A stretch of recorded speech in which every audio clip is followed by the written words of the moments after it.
నిన్నటి వరకు ఆ కంపెనీలో ఓ సాధారణ వెల్టర్ రేపు మిలియనీర్ కాబోతున్నాడు. అదే కంపెనీలో క్యాంటీన్లో పనిచేసే ఓ సాధారణ ఉద్యోగి కూడా రేపటి నుంచి మిలియనీరే. ఇలా ఒక్కరు కాదు, ఇద్దరు కాదు, మొత్తం 4,000 మంది సాధారణ ఉద్యోగులు కోటీశ్వరులు కాబోతున్నారు. అందులో 400 మంది ఏకంగా 100 మిలియన్ల సంపదతో మల్టీ మిలియనీర్లు కూడా అయ్యే ఛాన్స్ ఉంది. ఇదంతా ఎలాన్ మాస్క్ చేసిన మ్యాజిక్. ఆ మ్యాజిక్ పేరే స్పేస్ ఎక్స్ ఐపీఓ. అసలు కథలోకి వెళ్తే ఎలాన్ మాస్క్ కు చెందిన స్పేస్ ఎక్స్ కంపెనీ గురువారం అమెరికా స్టాక్ మార్కెట్లలో లిస్ట్ అయ్యే ఛాన్స్ ఉంది. నాస్డాక్ లో ఈ కంపెనీ లిస్టింగ్ విలువ $1.8 ట్రిలియన్ ఉండొచ్చని అంచనా.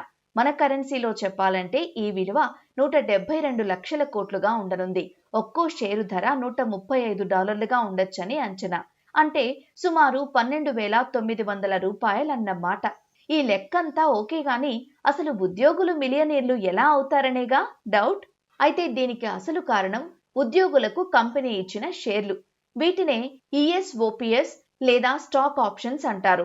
స్పేస్ ఎక్స్ విషయానికొస్తే 2025లో ఒక్కో షేర్ను $37, మరికొందరు $42.40 ధరకు కొనుగోలు చేయడానికి స్పేస్ ఎక్స్ వీలు కల్పించింది. స్టాక్ మార్కెట్లో లిస్టింగ్ తర్వాత ఆ విలువ $135కు చేరితే వారి సంపద 3 రెట్లు పెరిగినట్లే. అన్నీ అనుకున్నట్లు జరిగితే స్పేస్ ఎక్స్ లో పనిచేసే రాకెట్ డిజైనింగ్ ఉద్యోగులు, అడ్మినిస్ట్రేషన్ సిబ్బంది, సపోర్ట్ స్టాఫ్, క్యాంటీన్ ఉద్యోగులు, ఇతర విభాగాల సిబ్బంది ఇలా అందరి సంపద రాకెట్ స్పీడ్ తో దూసుకెళ్లే అవకాశం ఉంది.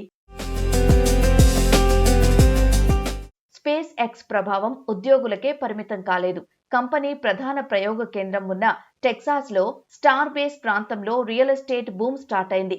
సింపుల్ గా చెప్పాలంటే 2014లో అక్కడ సగటు ఇంటి ధర సుమారు $1.31 లక్షల ఉండగా ఇప్పుడు అది 2 రెట్లకు పైగా పెరిగి $2.81 లక్షల చేరింది. ఇప్పుడు వేలాది మంది ఉద్యోగులు ఒక్కసారిగా ధనవంతులైతే వారిలో చాలా మంది స్థానిక రియల్ ఎస్టేట్ లో పెట్టుబడులు పెట్టే అవకాశం ఉంది. దీంతో అక్కడి ఇళ్ల ధరలు మరింత పెరిగి స్థానిక ప్రజలపై ఒత్తిడి పెరగొచ్చని నిపుణులు అంచనా వేస్తున్నారు. ఓ మాజీ ఉద్యోగి వద్ద ప్రస్తుతం $21.4 మిలియన్ విలువైన షేర్లు ఉన్నాయి. ఆ ఉద్యోగి సంపదలో ఇది 93%. అంటే షేర్ విలువ పడిపోతే అతడి సంపద కూడా భారీగా తగ్గే ప్రమాదం ఉంది.